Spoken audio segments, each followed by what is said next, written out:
They said her womb was empty, and so her life must be the same. And that was how Ilara learned, at only 19, that love in her world was measured, not by kindness but by usefulness. Because, in a dusty frontier town where bloodlines mattered more than breath, a woman who could not bear children was considered already half dead, a burden that consumed food and space without offering a future in return.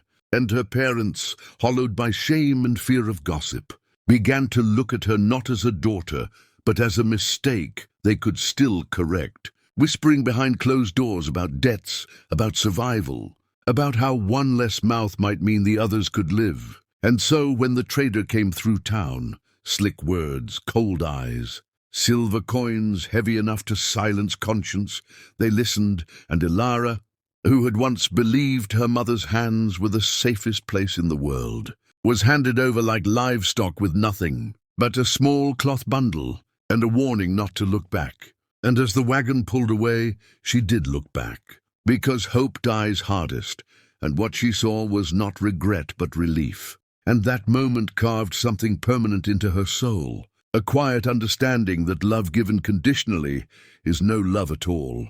The days that followed blurred into dust and fear until the trader left her at another settlement, where whispers followed her like shadows, barren, unwanted. Sold, and it was there, on a sun-bleached street framed by wooden buildings and tired souls, that fate finally hesitated and changed direction, because standing near the well was a man unlike the others, broad-shouldered, weather-worn, eyes carrying a grief too old for his age, with 5 children clustered around him, like he was the only solid thing left in the world. And when Ilara stumbled, exhaustion finally winning, he caught her without hesitation, steady hands, no questions. And in that instant, she felt something unfamiliar and terrifying: safety. His name was Caleb, a widowed cowboy whose wife had been taken by fever and whose life since had been an unending loop of work, worry, and guilt, raising 5 children alone in a world that barely tolerated weakness. And though he had no need for another burden, no room for complication, something in Ilara's eyes, resignation mixed with quiet dignity, stopped him from turning away. And when she told him the truth, expecting disgust, expecting rejection, he surprised her by simply nodding. Because a man who has buried the woman he loved and still rises every morning to feed 5 children does not fear broken things, he understands them. And so he offered her a place in his home, not as property, not as payment, but as a choice, when she could refuse.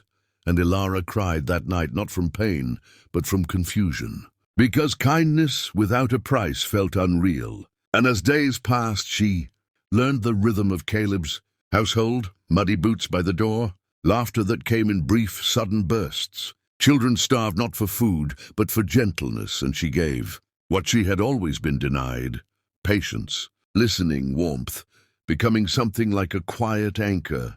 Though the town watched closely, waiting for failure, whispering that a barren woman had no place among children, and Ilara herself believed it, flinching every time one of them scraped a knee or cried at night, afraid her presence would be blamed. Until one evening the youngest, a small boy with eyes too serious for his years, reached for her hand without thinking, and she realized that love does not always grow from blood. Sometimes it grows from showing up again and again, even when you believe you have nothing to offer. And if you're still here, still listening to this story, take a moment, because stories like Ilara's deserve to be told, and subscribing means you won't miss the next chapter where everything changes. The town did not change its mind easily, and neither did Ilara, who woke each morning expecting the fragile peace to shatter, expecting someone to remind her that she did not belong. But life has a way of proving its truth through persistence, and as seasons turned, she became woven into the fabric of the household so quietly that no one could point to when she stopped being a guest and started being family, because she mended clothes without being asked, soothed nightmares with a voice steady enough to convince even herself, and listened to Caleb's exhaustion without trying to fix it, which was something no one had done before. And Caleb, who had learned to live in survival mode, began to notice the house felt warmer, lighter, not because problems vanished, but because they were no longer faced alone. And still he fought the growing pull toward her, guilt gnawing at him for even considering happiness again, while Ilara wrestled with a deeper fear that, if she allowed herself to love these children fully, the loss would destroy her, because loss had already taken so much. The turning point came when sickness swept through the settlement, taking strong men and leaving children terrified, and when one of Caleb's daughters fell gravely ill. It was Ilara who stayed awake for nights on end, cooling her fevered skin, whispering stories, refusing to leave even when hope thinned. And when the child finally recovered, clutching Ilara's sleeve and calling her Mama without thinking, the words struck the room silent. And Ilara fled outside, shaking, convinced she had crossed a line she was never meant to touch. But Caleb followed, and in his voice there was no anger, only truth. Because he told her that motherhood is not measured by birth, but by sacrifice. And that day, something healed in both of them. The town noticed too, because children began to thrive, because laughter lasted longer, because a woman once sold for being barren stood at the center of a family that had been fractured beyond repair. And when her parents eventually returned, older, desperate, hearing rumors of her new life, they expected forgiveness they had never earned.